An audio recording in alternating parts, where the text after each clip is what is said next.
honored to, in the Pittsburgh chapter of the PFWA, to present the Joe Greene Great Performance Award to the team's top rookie. If there was any question, a lot of the rookies on this team have made contributions throughout this year. But if there was any question over the last 2 weeks in the game-winning drives, Kenny Pickett most certainly deserves that honor. So I'd like to present Kenny Pickett with the Joe Greene Great Performance Award on him. Thank you. Appreciate that. Thank you. Yeah, huge honor. Extremely grateful. Obviously, there's work still to do, but I feel like I came in with an unbelievable rookie class, and I'm on an unbelievable team. I couldn't have picked a better place to join. So just extremely grateful for coaches and my teammates. So, thank you guys. Appreciate it. All right, we'll turn it over to you guys. Kenny, there's a stat going around that you're the first rookie in league history to throw a game-winning touchdown pass in the final minute of back-to-back games. Have you seen that? Do numbers like that mean anything to you? Do they put anything into perspective for you? I just got lucky that they're back-to-back weeks. I don't know if anyone's done it. It's all about getting wins. We practice that situation so many times when you get in a game and you're watching film when you're done and you see all the things that you worked on coming to fruition in front of you on tape. And, you come out of stadiums with victories. That's all that matters. So it's a step in the right direction for our team for sure. Kenny, there's also a video that's going around where it looks like maybe you're having audio issues with your helmet or something in the 2-minute drive last week. What was going on? Did you have to have the play repeated, or was the audio just not? No, yeah, I needed the play repeated, so I think I was communicating with somebody and I missed the call and I just had them resend it in. It's a common thing for Mike Tomlin to say Kenny bleeping Pickett when you come off the field. If you make good plays, I think it depends on the play that you made too. So it was a good play. In a big time moment, he talks about the weighty moments. So coach is passionate. You love that out of your coach. A lot of people talk about those last 2 drives, but do you think if you had the opportunity to throw the ball more through the first 8 or 10 drives that you could produce similar results? I think we were running the ball really well. We want to obviously have that balance. I think that's what's helped us continue to move the ball really well. And we got to get better in the red zone, like we've been saying. Feeling like a broken record there, but it's something that we just got to continue to chip away at. But as long as we have that balance, I feel like we'll continue to move the ball, and we just got to finish down the red. So that's going to be the focus. Kenny, what have you seen from Mike Tomlin over the course of the season? You guys started 2-6, 3-7. Now you're 8-8, fighting for a playoff spot. What have you seen from Mike Tomlin as he's continued to coach this team over the course of the season? Just consistency, steady. I mean, he's the same guy. You talk about being 2-6. He was the same guy now that we're 8-8, and we're fighting for that playoff spot. His sense of urgency is always there. The passion he has for the game, his energy at 6 in the morning when he walks in the building is the same every single day, no matter what the record is. So obviously being 2-6 is not where you want to be, and I don't know if there was any doubt, but we rallied together and we came together. We believe in each other, believe in what we're doing, and now we're sitting in a spot where we can make something happen here. So we got to take care of business on Sunday. But he's been the same exact guy since the first day I got here. So just consistency throughout. Kenny, we've talked to you about various pivotal moments in this season, whether it's the bye week, when you came in, whatever it is. Is there a moment when you felt like you were growing up? I mean, Mike Tomlin said that you guys had to grow up a couple weeks ago against the Raiders, but was there a moment for you particularly where you felt like this was your grow-up moment? I can't say there was one particular moment. Sorry, Mason Cole's back there, and he got me off track.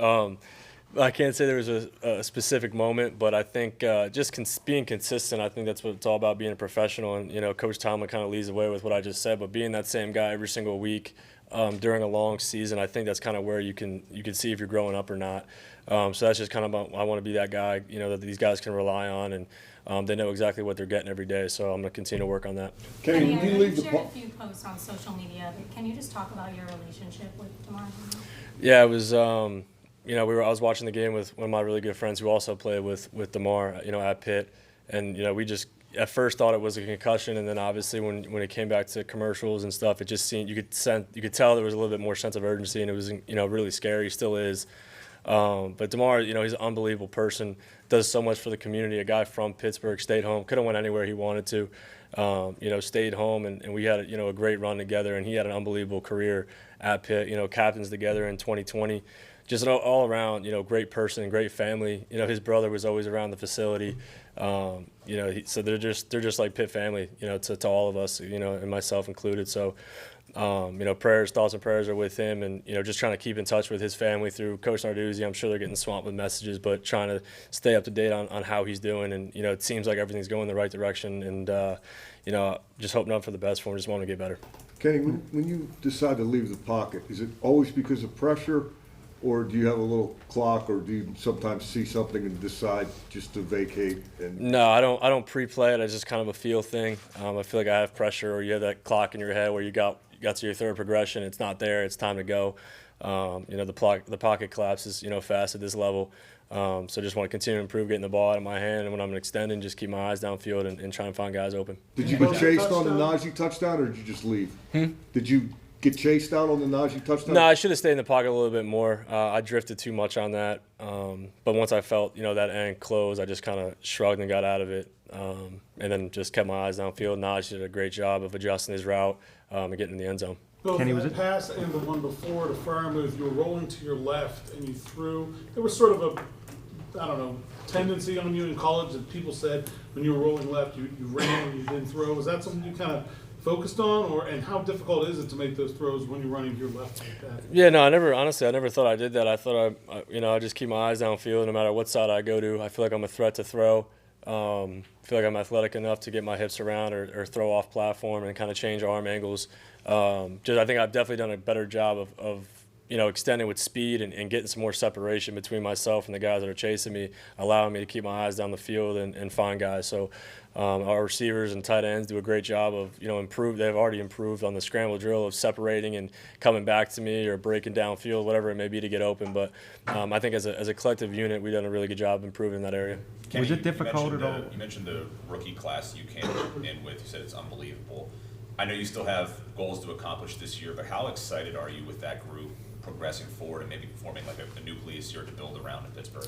Yeah, it's really exciting. It's kind of, you have those conversations. It's almost like when you're a freshman in college and you get to a new place and you talk about, how good you think you can be.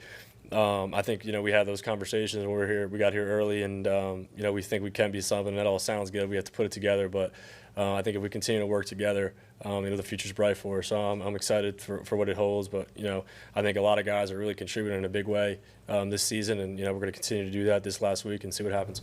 Was it difficult at all to get focused on this practice, given what happened to Demar? And was anything said, going out to that practice?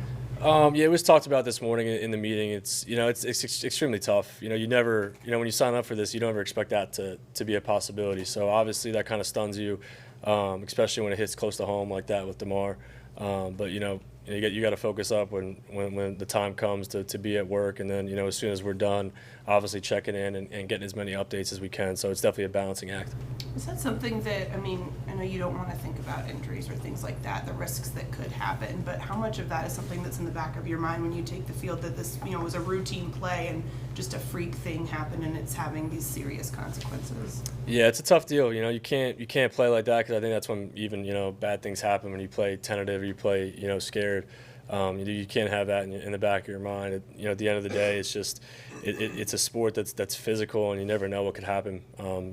This was something that I never would imagine it could happen. So obviously that was pretty scary to see, but it's just a tough deal. There's nothing really that you could put into words to describe what happened. Or what's continuing to happen here in these next couple of days, and just pulling for Demar really and hoping nothing but the best for him and his family. How much do you guys kind of lean on each other right now? Cam was saying players rally around players. What kind of conversations are you having with other team leaders, or talking to some guys like you and Levi who knew and know Demar? Yeah, I think football creates bonds like no other sport. I played basketball, I played baseball. I don't know, football has something special to it. You just go through so many ups and downs together, and having 4 years with Demar, and my teammates are all over the NFL, and we're continuing to stay in touch, and you create special bonds. So he's like family to me, and guys around the league are all checking in on each other, making sure everyone's okay, especially guys who have played with him or on the Buffalo team or back at Pitt. So everyone's rallying together for Demar, so it's good. Kenny, I think you played 11, 12 games. How would you evaluate your play so far this season? Where maybe you wanted to be and where it is? I'm growing every week, which is that's the positive. There's things that I'm learning from, and there's things that are on tape now that I wasn't doing early in the season. So I'm continuing to grow. It's not going to happen overnight. I like the way that I am trending. I like the way that I'm improving and seeing things on field taking what I'm seeing on tape and bringing it to the field and playing with a little bit more anticipation than I was earlier in the season. But I think it's definitely a long journey. I don't think you're done getting better until you hang them up. So I'm going to continue to improve every week and just be the best player that I can be and trying to get to that final result as fast as possible. Kenny, you guys have had to win games, but you need to have things happen in other stadiums to kind of keep you in this mix. As the weeks pass and all these dominoes start falling into place, is there a vibe like in the room, like maybe something unusual is happening here? I wouldn't say unusual. I would just say, we have to handle our business, and that's the first and foremost thing. I mean, I know a lot of people are probably, questioning do players keep up with it. The situations, the scenarios, but if you focus on that, you're not going to be worried about what you have to do, and you may slip up there. So there's a tough team that's coming in with some really great players on Sunday, and that's got to be the first order of business. And what happens after that happens, that's out of our control. But we have to handle our business and come ready to go on Sunday. Kenny, obviously, you're focused on the here and now and this week and these playoffs, but how much does getting the jump this year, getting the starts this year, and for the entire rookie class set the foundation for where you guys can go in 2023? I think it's big. I think, there's nothing that can replace, like in-game experience. You can have a lot of practice reps, but when you're in a stadium against another color, that you're taking a preparation week for and you're putting your all into and you're going out there, you're executing it. There's just nothing that kind of replicates that. So I think it's huge, for the young guys that have gotten me to play. And there's some other guys I think are going to be, just Calvin Austin off the top of my head that I know he's going to be a player for us just from what I saw early on. So I think there's a lot of young talent that we have. But like I've been saying, it sounds great. It's all hypothetical. We have to go put it together. But, I think the pieces are there. All right. Thanks, everybody. Thanks, guys. Chief Award every year is honored to a player who exemplifies cooperation with the media. Mason Cole here is in his first year with the Steelers, but it didn't take him very long to catch on. Seems like whether it was Monday for those 45 minutes, every Wednesday, Thursday, Friday, he was always in his locker, ready to answer questions, whether it's one-on-ones, group settings. Don't recall if he ever said no. He was probably ready to give an interview over here before they dragged him over to talk to us. So I'm happy to announce Mason Cole is the winner of the Chief Award for 2022.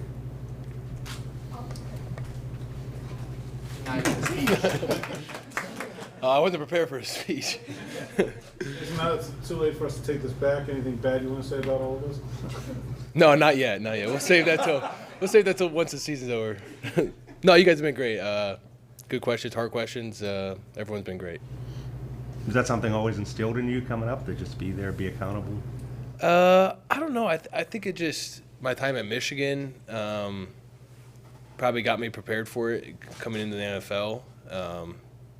The media there asked a lot of hard questions, and you're kind of a bigger program, and just I had some good mentors. Dave Abloff there at University of Michigan just kind of taught me how to handle you guys, because you guys don't always ask the easiest questions. So I credit a lot of that to them, and just try to do what I can for you guys. Mason, this has been a little bit easier to deal with us in the back half of the season.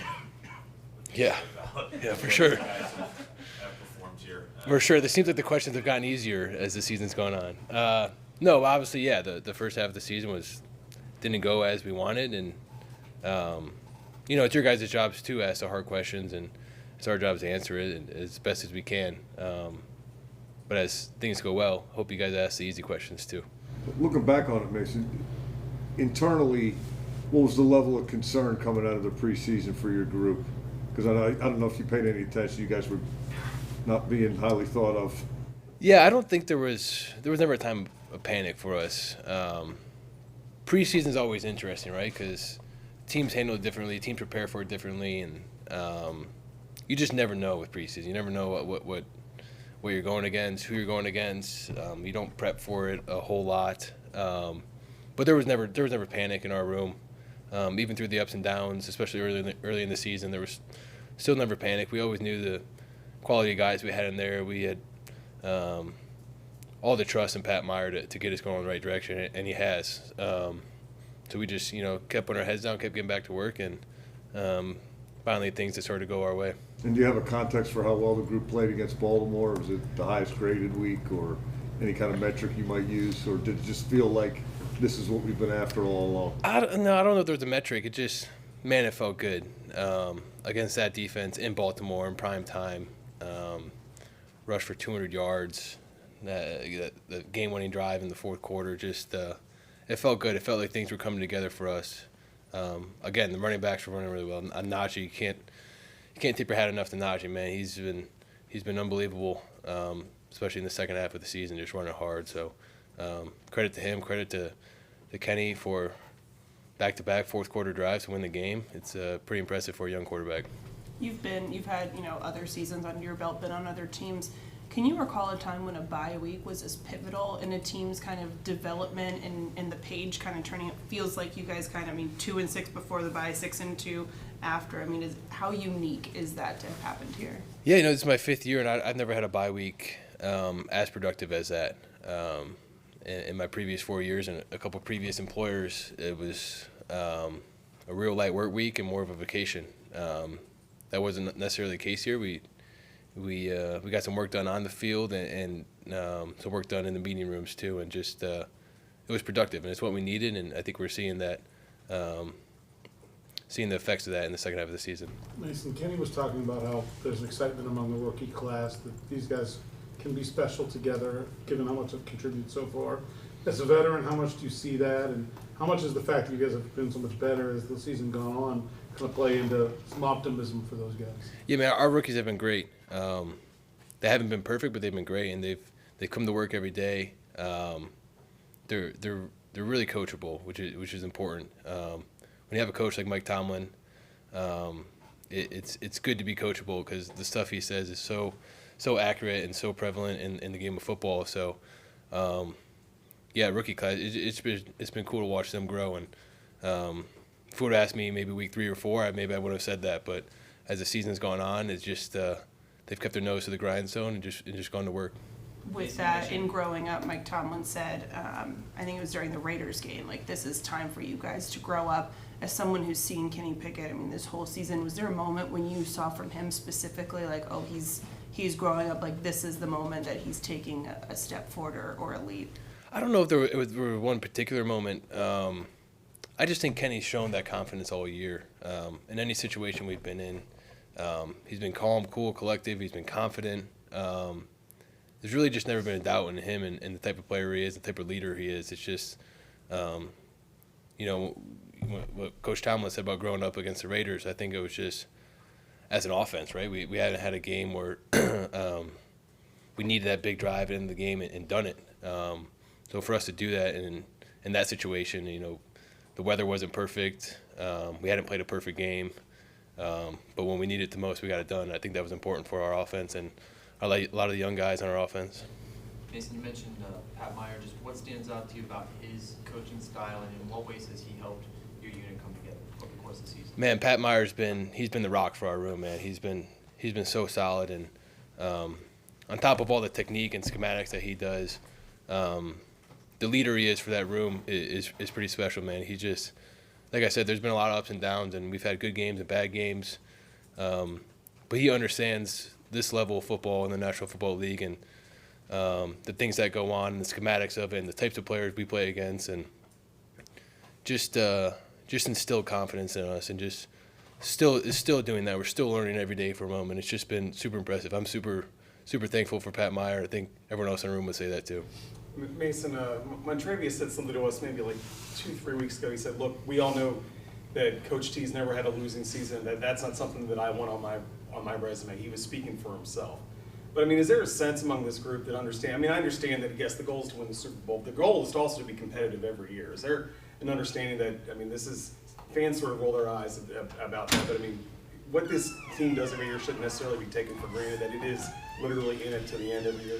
Yeah, I think Tomlin preaches us all the time that we're in the business of winning, and that's just what we try to do every week. And no matter where you are, record-wise, in the playoffs, out of the playoffs, whatever it might be, preseason games, it's just whenever you take that field, you got to have the mentality that you're here to win. And I think that part of Coach Tomlin has just been really impressive to learn and kind of be instilled in my mind and all of our minds just as the season's gone on. And I think it's a big factor of why Coach Tomlin's had so much success in this league. It's just, this league is so hard and so competitive. But if you're not winning, you're not going to have a job. So that's the business we're in, and that's what we're going to try to do this week. Mason, this award is named for the Steelers founder, Art Rooney Sr. What have you learned about the Rooney family and the Steelers franchise since playing here that maybe you didn't know before you came? I think the biggest thing that I've learned and taken from being here is the culture and the significance of the history of this organization. When you talk about guys like Franco Harris and what he did for this organization and guys after that in between here and then, it's been really cool to learn about the groundworks that were laid by guys 50 years ago. And Tomlin still talks about it.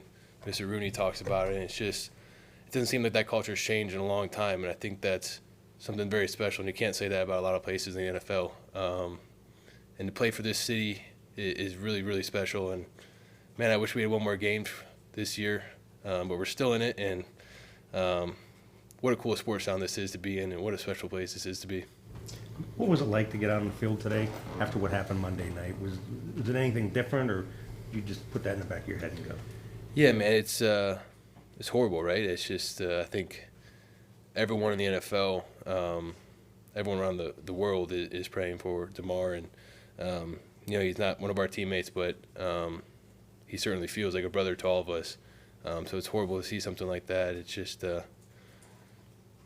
this game is scary at times, and it's the nature of the game we play. Obviously, you never wish anything bad to happen, but something like that, I don't think any of us have ever seen anything like that before. And just, I think we all are thinking about him and praying for him, and just hope he knows that we're all in this brotherhood together, and we're all looking out for him. But in terms of this week, we got a job at task, and you got to try to put that behind you and go win a football game. Mike Tomlin or Cam said that players rally around players in circumstances like this. Mike Tomlin said, he'll lead as best he can. He'll do what's best. What do you guys say to each other? How do you kind of support each other through something like this, especially when you have guys in the locker room like Kenny, like Levi, who've played with Demar before? Yeah, I think just relatively uncharted territories for any of us. But just being there for your buddies, for your teammates, for the guys in this locker room any way you can, whether that's getting their mind off it, being an ear for them to spill out their feelings and what they're feeling. It's really just being there for your guys. And I think we have a really special locker room, and we're able to do that and have good, hard conversations all the time, not just about this, but about anything. But that's what an NFL locker room is. It's a bunch of guys from different places all over the world, all over the country, all different backgrounds, races, and religion, and we could all share thoughts and have constructive conversations and be there for each other. It's a pretty special place to be. I know you guys are faced with terrible injuries that you see happen all the time, other circumstances. When something like that happens, does any part of you or any of your teammates, you guys talk about, like, I don't know if I want to play, I don't know if I want to keep going out there. It's a job, but it's still, a tough thing to kind of reckon with. Yeah, I think playing this sport, we understand the risks that come with it, and I think every day, every Sunday we go out, I think everybody in the back of their mind kind of analyzes that risk, but we love this game. We love the life it's given a lot of us, and it's a job we chose, and I don't think anybody would choose another one. I don't think Demar would choose another job. I think he was doing exactly what he was meant to be doing, and hopefully we'll see him on the field again. Thanks, Mason. Yep, thank you guys.